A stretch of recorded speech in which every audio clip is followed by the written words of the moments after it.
नमस्कार पंचायत टीवी की आपण को स्वागत।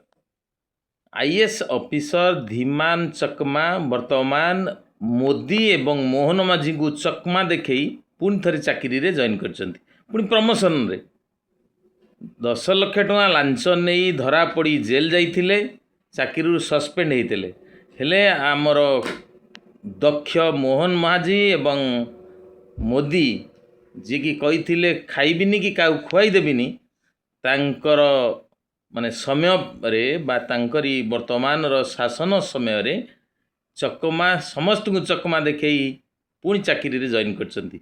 एई होउची आम डबल इंजिन बा बीजेपी सरकार रो पारिबा पणिबा एवं दुर्नीति को किभली भाव रे प्रोत्साहन दियंती एटा ज्वलंत उदाहरण।